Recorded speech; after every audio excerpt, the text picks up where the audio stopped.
Muitas pessoas têm tido seus sonhos destruídos pela falta de confiança absoluta em Deus. A Bíblia está repleta de exemplos de grandes sonhos cumpridos para a glória de Deus. Encontro com a Palavra é um programa escrito pelo Dr. Dick Woodward e narrado por Pastor Edson Bruno. Ouça e descubra verdades que lhe ajudarão no seu dia a dia. Com você, Pastor Edson Bruno.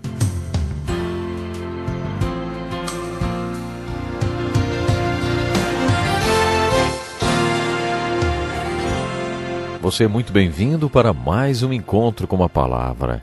Neste programa, nós estudamos toda a Bíblia e já concluímos o estudo dos livros poéticos. Chegamos agora a uma nova divisão dos livros da Bíblia. Esta parte da Bíblia é considerada a essência do Velho Testamento, principalmente sob a perspectiva do Novo Testamento. No Novo Testamento encontramos uma expressão que coloca esta subdivisão do Velho Testamento em destaque. A expressão é a lei e os profetas. É assim que frequentemente o Novo Testamento se refere ao Velho Testamento. Quando o Novo Testamento se refere ao Velho Testamento, com a expressão a lei e os profetas, ele está nos dizendo que há duas partes importantes no Velho Testamento. A primeira é a lei, os 5 primeiros livros da Bíblia, Gênesis, Êxodo, Levítico, Números e Deuteronômio. A segunda parte essencial do Velho Testamento é chamada os profetas. É essa parte que abordaremos agora aqui no nosso estudo, iniciando com o livro de Isaías. Eu disse no resumo da Bíblia que há 10 tipos de livros na Bíblia. Há 5 tipos no Velho Testamento e 5 tipos no Novo Testamento. No Velho Testamento temos os livros da lei, os livros históricos, os livros poéticos e os livros dos profetas maiores e dos menores. No Novo Testamento temos os 4 evangelhos que são biografias de Jesus, um livro histórico, as cartas de Paulo, as cartas gerais e um livro profético, que é o Apocalipse. No Velho Testamento, entre os livros da lei e os livros proféticos, há 2 tipos de livros, os livros poéticos e os livros históricos. Os livros históricos são compostos pelos livros de Josué até o de Esther. Acabamos de estudar outra divisão que está entre a lei e os profetas, os livros poéticos. Uma das coisas mais importantes a respeito dos livros históricos é que eles nos dão o contexto histórico no qual os profetas viveram e pregaram e, muitas vezes, sofreram e morreram. Você deve estar lembrado que, quando estudamos os livros históricos, eu disse que devemos mesclar os profetas nesses livros, porque todos eles se encaixam em algum lugar no contexto histórico dos livros históricos. Os escribas e rabis referem-se aos livros poéticos como os escritos, para distingui-los da lei e dos profetas. Os escritos ou os livros poéticos, eles são poesias inspiradas. No entanto, a essência do Velho Testamento são a lei e os profetas. Quando estudamos os 5 primeiros livros da Bíblia, diz que eles são o fundamento da Bíblia. É por isso que estudei tanto os livros da lei. Agora que estudaremos o livro de Isaías e os profetas, devemos ter consciência que também estamos abordando outra parte essencial do Velho Testamento. Encontramos com frequência no Novo Testamento a expressão os profetas. Gosto muito daquele momento dramático quando o apóstolo Paulo, acorrentado, se defende diante do rei Agripa e em um determinado momento levanta suas correntes para o rei e diz: Rei Agripa, crês nos profetas? Eu sei que sim. Quando as Escrituras referem-se aos profetas ou à lei e aos profetas, geralmente está referindo-se aos profetas que escreveram os livros ou a literatura profética. Houve vários profetas, muito importantes, que não escreveram livros. Elias foi um deles. Portanto, quando o Novo Testamento refere-se à lei e os profetas, está se referindo a todos os profetas que viveram e também escreveram livros ou a literatura profética. Agora que estudaremos os profetas, sinto-me como se estivesse apresentando a vocês alguns dos meus amigos, santos amigos, e também meus santos heróis. Há 17 livros proféticos e 16 profetas autores de livros, porque Jeremias escreveu 2 livros. Ele escreveu o livro de Jeremias e Lamentações. Devemos ter uma visão geral desses profetas antes de estudá-los separadamente. É por isso que eu quero fazer uma introdução que eu chamei de perfil de um profeta. Uma das primeiras coisas que devemos fazer é comparar os profetas aos sacerdotes. Nos livros da lei, o líder espiritual é o sacerdote. Seu papel era muito importante porque ele intercedia pelo povo quando o povo pecava. Os sacerdotes também eram muito importantes porque eram os professores do povo de Deus. Eles explicam as Escrituras ao povo de Deus e respondiam às dúvidas sobre os sacrifícios e sacramentos no tabernáculo do Velho Testamento, no deserto e depois no templo de Salomão. O sacerdote já nascia sacerdote porque era um descendente de Levi ou Arão. Várias vezes os sacerdotes se tornaram corruptos e pecadores. Oséias cunhou a expressão tal sacerdote, tal povo. Muitas vezes, quando o povo tornou-se apóstata e pecador, os sacerdotes eram os líderes nas práticas pecaminosas. Foi por isso que Oséias clamou, tal profeta, tal povo, porque os sacerdotes eram corruptos e pecadores e o povo os seguia. Nesse momento, os profetas apareciam em cena.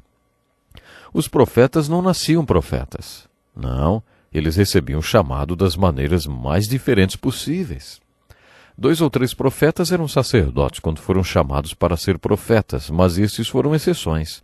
Nos livros históricos vimos que alguns profetas tinham realmente alguma coisa a ver com o rei. Agora outros eram leigos. Amós foi um catador de figo e pastor e recebeu o chamado para ser profeta. A função e ministério de profeta não eram herdados. O sacerdócio, sim. Em resumo, o sacerdócio era o homem que se apresentava a Deus e intercedia pelo povo. O profeta era o homem que vinha da presença de Deus com uma mensagem para o povo. Alguns até diziam, se não tinham problema, não tinham profeta. Os profetas apareciam em cena quando havia problemas. Todos esses profetas, autores de livros, viveram num período de 400 anos, que é o período da história do livro de Juízes. Também durou 400 anos o tempo compreendido entre os livros de Gênesis e Êxodo e também o período entre o Velho e o Novo Testamento. Os profetas atuaram entre 800 e 400 a.C. Há uma razão para eles terem aparecido neste período da história dos hebreus. O povo era pecador e idólatra, adoravam outros deuses, e o julgamento de Deus estava prestes a vir sobre eles da forma da invasão dos assírios e do cativeiro do Reino do Norte. Esse episódio foi seguido por um período de aproximadamente 100 anos, quando aconteceu a invasão babilônica e o cativeiro do Reino do Sul. A maioria dos profetas precedeu os períodos das invasões e conquistas pela Síria ou pela Babilônia, ou então as pregações deles aconteceram durante esses eventos. Dos 16 profetas, 3 deles ministraram ou pregaram depois desses cativeiros e estão relacionados à restauração e reconstrução posteriores ao retorno do povo de Deus do cativeiro babilônico. A maioria dos profetas precede as conquistas e cativeiros ou ministraram durante eles. Os profetas que precederam o cativeiro assírio do Reino do Norte e o cativeiro babilônico do Reino do Sul pregaram essencialmente essa mensagem. Se vocês tiverem um avivamento espiritual e sinceramente se arrependerem dos seus pecados de idolatria, as invasões e cativeiros assírios e babilônicos não acontecerão. Esses profetas clamaram por um avivamento espiritual e por arrependimento. A grande maioria do povo se fez de surda e a pregação foi ignorada. Os profetas foram ridicularizados e vários até martirizados. Muitos morreram porque pregaram uma mensagem que ninguém quis ouvir. Quando os profetas percebiam que o povo não ouvia a mensagem deles, pregaram assim: a invasão e o cativeiro virão, e quando vier, será o julgamento do Todo-Poderoso sobre vocês, porque não se arrependeram da sua idolatria. Como já vimos no estudo dos livros históricos, nunca mais se ouviu a respeito do Reino do Norte, depois que os assírios o conquistaram. Essas 10 tribos, antes denominadas Israel, foram para o exílio do esquecimento. 100 anos mais tarde, os babilônicos invadiram o Reino do Sul. Foi então que os profetas pregaram uma mensagem de esperança junto com a invasão e o cativeiro. Eles receberam uma revelação profética. Vocês voltarão do cativeiro. Em 70 anos vocês voltarão. Eles viam o retorno do cativeiro babilônico como uma expressão da misericórdia e da graça de Deus. No entanto, a maioria dos profetas não viveu até lá. Além de pregarem o arrependimento e o reavivamento, os profetas também pregavam justiça social. Os pregadores de hoje, quando falam sobre este assunto, citam os textos dos profetas, mas a principal ênfase não foi dada à injustiça social. A preocupação maior deles era o pecado do povo de Deus, principalmente a idolatria.